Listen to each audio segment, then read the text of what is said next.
أرسله بالحق بشيرا ونذيرا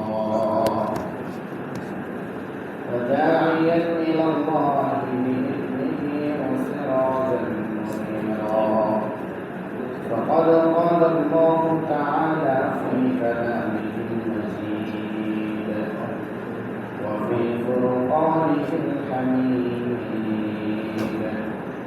أعوذ بالله من الشيطان الرجيم بسم الله الرحمن الرحيم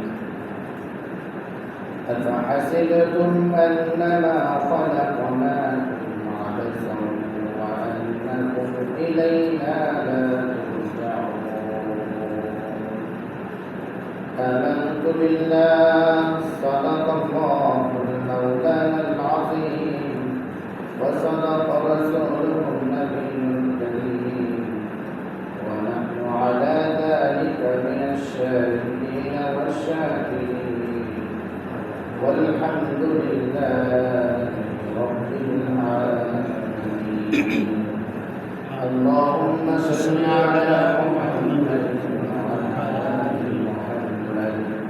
كما صليت على إبراهيم وعلى آل إبراهيم إنك حميد مجيد اللهم بارك على محمد وعلى آل محمد كما باركت على إبراهيم وعلى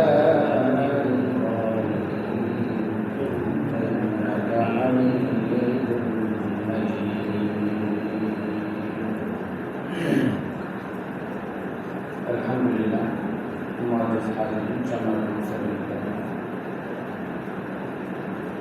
Allah Subhanahu Wa Taala bersyukur dalam kursi dalam jalan syahmu ini. Pavitra Jumat ini Jumat namaz pada jannah asyik asyik taufik biasa. Ejon syukur din থেকে শুকরিয়া জ্ঞাপন করি সকলে আলহামদুলিল্লাহ আলহামদুলিল্লাহ আর শুকরিয়া আদায় করতেছি আল্লাহ তাআলা আমাদেরকে দুনিয়ার সকল স্থানের চাইতে উত্তম স্থান মসজিদে আগে আগে আসে আল্লাহ তাআলার শুকরিয়া আদায় করতে পেরেছি মসজিদে আগে আগে আসার তৌফিক আল্লাহ তাআলা আমাকে দিয়েছেন এই জন্য সকল দিক থেকে শুকরিয়া জ্ঞাপন করি আলহামদুলিল্লাহ সম্মানিত মুসলিম کرام গত দুই দিন বলেছিলাম যে হালাল উপার্জনের বিষয় হালাল উপার্জনের প্রয়োজনীয়তা জরুরি আসলে প্রতিটা মানুষের ক্ষেত্রে হালাল উপার্জন চিন্তা করা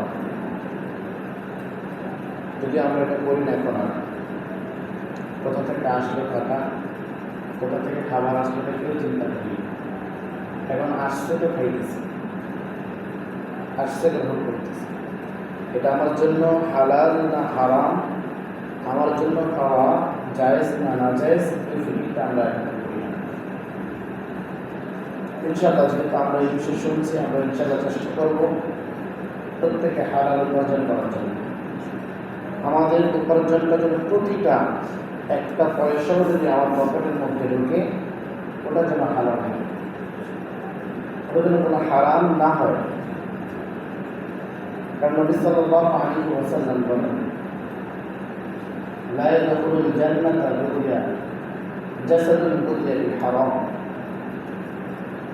যে হারাম যারা গ্রহণ করে হারাম যারা খায় যারা হারাম ভক্ষণ করে তো নবী সাল্লাল্লাহু আলাইহি ওয়াসাল্লাম বলেন আল্লাহ তাআলা ওই শরীরটাকে জান্নাতে দিবেন না জাহান্নামে দিবেন নাউযুবিল্লাহ হারাম যারা গ্রহণ করে ওই শরীরটা যদি আল্লাহ তাআলা জান্নাতে না দেন তাহলে আমাদের দুনিয়াটাই তো ব্যর্থ হবে না দুনিয়াতে আসছি আমি আমার জান্নাতকে অর্জন করার জন্য দুনিয়াতে আসছি জান্নাত কামাই করার জন্য যেমন কোনো ব্যক্তি যখন আমাদের দেশ থেকে, বাংলাদেশ থেকে অন্য কোনো দেশে যায়, কিসের জন্য যায়? সাধারণ কোনটা, আমরা কোনটার জন্য যায় মানুষ? টাকা উপার্জনের জন্য, তাই না? যে উপার্জনের জন্য যায়। প্রতিটা মানুষই আরেক দেশে এত দূরে তার পরিবার, ফ্যামিলি, বাড়ি ঘর সব কিছু রেখে যায় কেন? সে যেন ওখান থেকে উপার্জন করে তার পরিবার পরিজন যারা আছে তারা সুখ শান্তিতে থাকবে, বাড়ির মধ্যে সুন্দর একটা ঘর করবে, সে দেশে আসবে তো শান্তিতে থাকবে। তারপর সে বয়সে দেশে চলে আসে, আসার পর চিন্তা করে এখন কি কোনো কাজ করবো না, এখন আরাম আয়েসে চলবো, শান্তিতে থাকবো, দুটা দাঁড়ি ভাত খাই, এখন কি যেই কদিন দুনিয়াতে থাকি এরকম ভাবে শান্তিতে জায়গা দিতে চাই, এরকম না? এটার জন্য বিদেশের বাড়িতে যায়। কিন্তু বিদেশের বাড়িতে যাওয়ার পরে যদি কোনো ব্যক্তি দেখে যে বিদেশের বাড়ি জায়গাগুলো এত সুন্দর জায়গা, সৌদি আরবের মধ্যে কাবা ঘর এত সুন্দর, সৌদি আরব আর কি মক্কার চত্বরটা এত সুন্দর, মদিনাটা এত সুন্দর, মদিনার শহরটা এত সুন্দর, দেখার পরে সে কাজ কাম করে না, সুন্দরের পিছনে পইরা আছে, যদিও মক্কা মদিনায়, কিন্তু কিসের পিছনে পইরা আছে? সুন্দরের পিছনে পইরা আছে। যদি কেউ দুবাই যায়, দেখে এত সুন্দর সুন্দর বিল্ডিং, এত সুন্দর থাকার জায়গা, এত সুন্দর কি ঘোরার জায়গা, পুরো সারা বাংলাদেশ শুধু একটা পার্ক পাওয়া যাবে না, এত সুন্দর জায়গা এখানে। সে যাওয়ার পর দেখতেছে এখন আর কোনো কাজ করে না, এখন কোনো কাজ আর করে না। যদি ওখানে কাজ না করে, বলেন তো দেশে আসার পর সুন্দর বাড়ি পাবে? আমার কথা বলে তখন বুঝেন নেই। ওখানে যদি কাজ না করে, দেশে যখন আসবে, আবার দেশে আসার পর সুন্দর একটা বাড়ি পাওয়া যাবে না? যাবে না। সুন্দর গাড়ি পাবে? গাড়িও পাবে না। খাবার টাবার সুন্দর পাবে এখন? সেটাও পাবে না। পরিবারটা সুন্দর পাবে না, পরিবারটা সুন্দর থাকবে না তো, কারণ তার ওখানে যাওয়ার উদ্দেশ্য ছিল সে ইনকাম করে দেশে পাঠাইবে। তো আমরা এদিক দিয়ে সুন্দর করবো, পরিবার পরিজন চালাইবো, সন্তান সন্ততি লেখাপড়া করবে, সে ওখানে যায় কি ওই চাকচিক্যময়ের উপর বইরা গেছে।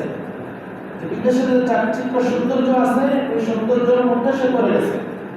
তাহলে দেশে আসবে, দেখবে সব কিছু ফাঁকা, কিচ্ছু নাই, বরঞ্চ কিচ্ছু নাই তো নাই, যে থাকার ঘরটা ছিল সেটাও এখন আর পাবে না। কেন? বলছিল 5 লাখ টাকা দেনা করে তো সই যাবে, গেছিল ঘর বেঁচে দেওয়া লাগবে। এখন তাই ঘরের পিঠাটাও নাই, ঘরের পিঠাটাও নাই। এখন যেই কয়দিন বাঁচে, বরং চোখ মুছতে মুছতে বাঁচবে নাকি আনন্দ সহিত বাঁচবে? সাধারণ একটা উদাহরণের জন্য আমি বললাম যে আমরা দুনিয়াতে এক দেশ থেকে আরেক দেশে যাই উপার্জন করার জন্য, যদি ওই উপার্জনটা জায়গায় যায় সৌন্দর্যের মোহে পড়ে যায়, ওই উপার্জনের জায়গায় যায় চাকচিক্যের মোহে পড়ে যায়, ওই উপার্জনের জায়গায় যায় যদি কোনো লোক লালসার মোহে পড়ে যায়, ইনকাম না করে, উপার্জন না করি, দেশে যেমন আসতে শান্তি পাওয়া যাবে না, দেশে যেমন আসতে সুন্দর বাড়ি পাওয়া যাবে না, দেশে যেমন আসতে সুন্দর পরিবার পাওয়া যাবে না, তেমনই যদি দুনিয়াতে আমরা যারা আসছি, দুনিয়াতে আসার পরে দুনিয়ার চাকচিক্যময় সৌন্দর্য, দুনিয়ার যে লোক লালসা, দুনিয়াতে ক্ষমতার লোক, পাওয়ার লোক, টাকার লোক, ঘর বাড়ির লোক, এটার মোহে যদি আমরা পড়ে যাই, তো কিয়ামতের দিন আল্লাহ তাআলা যে জন্য আমাদেরকে দুনিয়াতে পাঠাইছে, যে জন্য আমাদেরকে কি দুনিয়াটা পাঠাইছে, যখন আমরা চলে যাব, এই দুনিয়া থেকে যখন কি চলে যাব, তখন যায় দেখো আমার বাড়ি সুন্দর নাই। বাড়ি হওয়ার কথা ছিল কোথায়? আমাদের জান্নাতে না? প্রত্যেকের মধ্যে জান্নাত হওয়ার কথা ছিল, কিন্তু যাওয়ার পর দেখবো যে আমার বাড়ি ওখানে আর কি নাই, এখন বাড়ি জান্নাতে নাই, কি কোথায় থাকবে বলেন? জান্নাতের বাড়িতে বিক্রি করছে, যেমন বিজ্ঞানে করছে, দেশের থেকে 5 লক্ষ টাকা দিছে, 5 লক্ষ টাকা দিয়ে কি তারা বিদেশ পাঠাইছে, এই দেনা দিতে পারে না, দেনাওয়ালা কি করছে, চাপ দিছে, বাড়ি বিক্রি করে তার দেনা দিছে, কারণ তার বাড়ি কি আর আছে? তার বাড়ি আর নেই। তো দুনিয়াতে আসে এমন কিছু অপরাধ করছি আমরা, এমন কিছু অন্যায় কাজ করি, এমন কিছু গুনাহ করি, যার দ্বারা আমার জান্নাতের বাড়িটা আস্তে আস্তে আস্তে সব চলে যায়। যদি এখন এরকম অবস্থা হয় যে আমি দুনিয়াতে আসছি জান্নাত কামাই করার জন্য, জান্নাতে আমার বাড়ি ছিল কিন্তু এটাকে সৌন্দর্য করার জন্য আসছি। জান্নাতে কিন্তু প্রত্যেকের বাড়ি ছিল, প্রত্যেকের বাড়ি কোথায়? জান্নাতে। ওই জান্নাতের বাড়িটাকে সুন্দর করার জন্য কোথায় আসছি? দুনিয়াতে আসছি। দুনিয়াতে আল্লাহ তাআলা পাঠাইছে জান্নাতের বাড়িটাকে সুন্দর করার জন্য। এখন দুনিয়াতে আইসা লোক লালসায় কইরা প্রত্যেকের বাড়ি আছে না বাংলাদেশে? ছোট্টখাট্ট হইলে বাড়ি আছে, কিন্তু বিদেশে গেছে কেন? আরেকটু সুন্দর করার জন্য। বিদেশে গেছে আরেকটু সুন্দর করার জন্য। কিন্তু ওই বিদেশে যাওয়ার পরে ওটার মোহে বইরা যায়, ওটার লোভে বইরা যায়, ওটার সৌন্দর্যের পিছনে বইরা যায়। তাহলে যেমন দেশে এসে দেখবে তার বাড়ি আগেরটা যতখানি ছিল ততখানি তো নাই। তো আল্লাহ আমাকে জান্নাত থেকেই পাঠাইছেন। আমরা কোথায় ছিলাম? জান্নাতে ছিলাম। আমরা জান্নাতে ছিলাম, জান্নাত থেকে আল্লাহ পাঠাইছে। ওখানে আমাদের বাড়ি আছে, কিন্তু ওটা কামাই করতে আইসে আরো সুন্দর বাড়ি কামানোর জন্য আল্লাহ তাআলা পাঠাইছে, আরো সুন্দর জীবন ওখানে করার জন্য আল্লাহ তাআলা দুনিয়াতে পাঠাইছে, আরো বড় জীবন করার জন্য আল্লাহ তাআলা ওখানে থেকে এখানে পাঠাইছে। তুমি এখান থেকে তুমি কিছু ইনকাম করে আসো, উপার্জন করে আসো, তাহলে তোমার এই পরকালে যে জান্নাত আছে, এখন যে জান্নাত আছে তার থেকে হাজার গুণ সুন্দর হবে, হাজার না লাখ গুণ সুন্দর হবে। আরে লাখ না, আল্লাহ তাআলা তো বলেন বেগরে হিসাব, কোনো হিসাব নাই, বান্দাকে যা দেব তো কোনো হিসাব নাই, বান্দা যা ধারণা করতে পারে, যা চাইতে পারে আমি সব বান্দাকে দেব। এটার জন্য তোমাকে দুনিয়াতে পাঠাইলাম, কিন্তু দুনিয়াতে তুমি এমন কাজ করলা, দুনিয়ার মোহে পড়লা, দুনিয়ার সৌন্দর্যের মোহে পড়লা, দুনিয়ার চাকচিক্যের মোহে পড়লা। এখন যে জান্নাতের তোমার যে বাড়িটা ছিল ওখানে কিছু অন্যায় কাজ করার কারণে এই জান্নাতের বাড়িটাও তোমার এখন নষ্ট হয়ে গেছে, এখন আর নাই। তোমার নামে যে বরাদ্দটা ছিল বরাদ্দটা এখন আর নাই।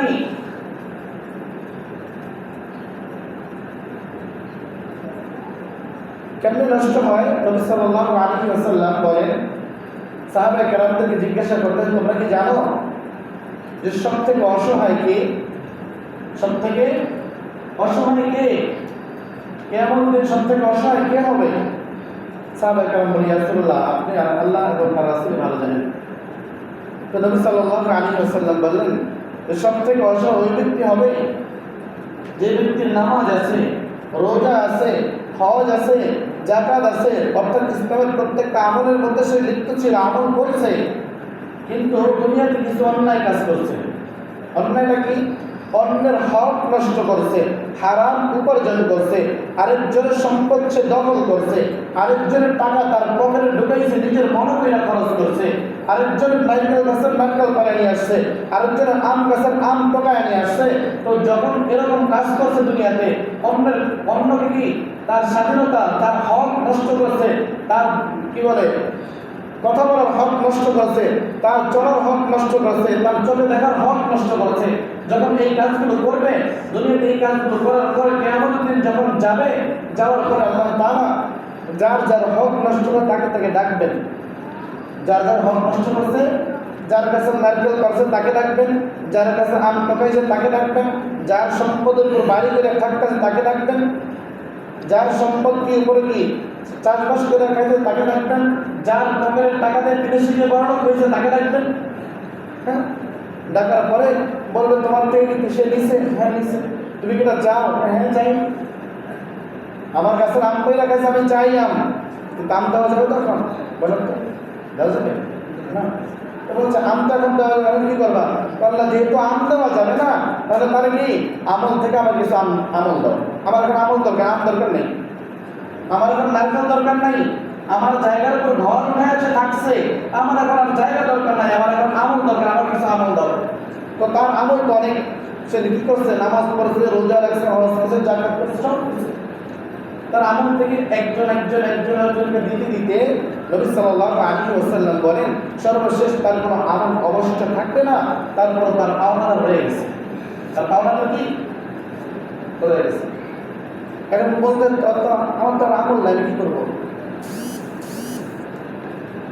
যে পাওনাদার পরে তার আমল নাই, আমল তো আমার দিতে পারতেছে না, কিন্তু আল্লাহ একটা তো করতে পারে। কোনটা করতে পারে? তো করতে পারে আমার যে গুনাহ আছে তাকে আমি দিয়ে দিলাম, আমার ওই আমের বদলতে, আমার ওই সম্পদের বদলতে, আমার টাকা নিয়ে এসে কি ব্যবসা বাণিজ্য চুরি কইরা ওই টাকার বদলতে আমার যে গুনাহ আছে আমি তাকে গুনাহ দিলাম। আমার আম আর দরকার নাই, আমার টাকাও দরকার নাই, আমি আমল যেগুলো তার থেকে পাইতেছি না, আমার গুনাহ আল্লাহ তাকে দিয়ে দাও। বলছে কিচ্ছু করার নাই, পাওনাদার হক তো আদায় করতে হবে, তাই না? পাওনাদার হক আদায় করতে হবে না? তখন তার গুনাহ কি করে? তাকে দিয়েছে। এখন দেখতে দেখতে দেখা যায় তার কোনো আমল তো নাই, বরঞ্চ অন্যের গুনাহ কাজে নিয়ে এমন গুনাহগার হয়েছে, নবী সাল্লাল্লাহু আলাইহি ওয়াসাল্লাম বলেন, কিয়ামতের দিন এর থেকে অসহায় বেশি আর কেউ হবে না। যে এত আমল নিয়ে যাওয়ার পরেও তার আমল শূন্য, আমি এই কথাটা কেন বললাম? হালাল উপার্জনের জন্য, হালাল সব কিছু হালালের জন্য। আপনি আরেকজন যে কথা বলবে তার কথা বলার বাক স্বাধীনতা নষ্ট করলেন, এটার জন্য আপনাকে কিয়ামতের দিন তাকে সওয়াব থেকে তাকে বঞ্চিত করা হবে। আপনার একজন বাকশক্তি নষ্ট করলেন, আপনার একজন চলার জায়গা নষ্ট করলেন, আপনার একজন থাকার জায়গা নষ্ট করলেন, আপনি আরেকজনের স্বাধীনতা নষ্ট করলেন। প্রত্যেকটা হকের জন্য আল্লাহ তাআলা কিয়ামতের দিন ধরবেন।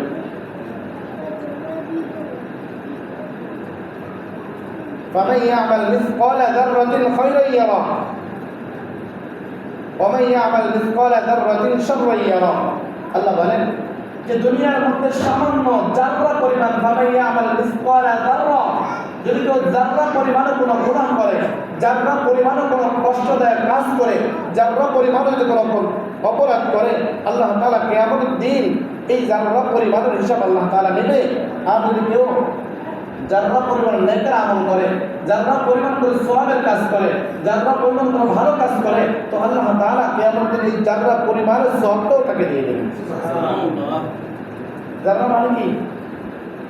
জাররা একেবারে নিম্ন, এত ছোট আর কিচ্ছু হইতে পারে না, সব থেকে ছোট জাররা। তো জাররা বলছে অনেক উদাহরণ দিচ্ছে, একটা উদাহরণ সহজে বোঝার জন্য বলছে যে যখন আমরা কাপড় ধুই না, কাপড় ধোয়ার পরে কাপড়ের পানি চিপড়ে ফেলাই দিই, ফালানোর পরে যখন একটা ঝাড়া দিই না, ওটার পরে যখন ঝাড়া দেওয়ার পরে যে পানি মতো ওরে হালকা হালকা, হ্যাঁ, বাতাসের সাথে পানি ওরে না, এই বাতাসের সাথে পানিটা ওরে এই সামান্য এক টুকরাকে জাররা হবে। ওটা খুঁজে কে পাইবেন? মাইক্রোস্কোপ যন্ত্র ছাড়া ওটা খুঁজে পাওয়া যাবে জাররাটা না? খালি চোখের জাররা এরকম ভাবে শুধু দেখা যায়। অথবা কারো কারো উদাহরণ এটা বলছে, যখন আমরা ঘরের মধ্যে থাকি, টিনের ঘরের মধ্যে, টিনের ঘরের উপর ফুটা থাকলে বাইরে থেকে আলো আসে না, রোদ্রের আলো আসে, আলো আসে বলে কিছু ধুলা ওরে না, তো ওটা দেখা যায়, ওটার মধ্যে দেখা যায়। ওটা যে দেখা যায়, যেটা দেখা যায় সাধারণ চোখে দেখা যায় না, ওই আলোর কারণে দেখা গেছে, ওটাকে জানা যায়। আল্লাহ তাআলা বলেন ফামান ইয়ামাল মিসকালা যাররাতিন খায়রান ইয়ারা ওয়া মান ইয়ামাল মিসকালা যাররাতিন শাররান ইয়ারা। যদি তুমি যাররা পরিমাণ কোনো নেক আমল করো, আল্লাহ কিয়ামতের দিন তোমাকে ওটাকে দিয়ে দেবে, তোমাকে দেখাইবে। আর যদি তুমি যাররা পরিমাণ গুনাহের কাজ করো, অপরাধের কাজ করো, আল্লাহ তাআলা ওটা তোমাকে দিয়ে দেবে। কেন?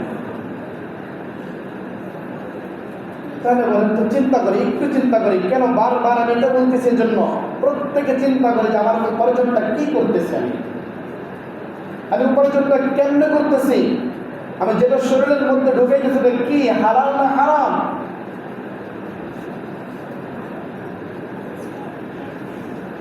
এই জন্য প্রত্যেকে হিসাব করা চাই যে আমরা দুনিয়াতে আসছি জান্নাত কামাই করার জন্য, জান্নাত বিক্রি করার জন্য না।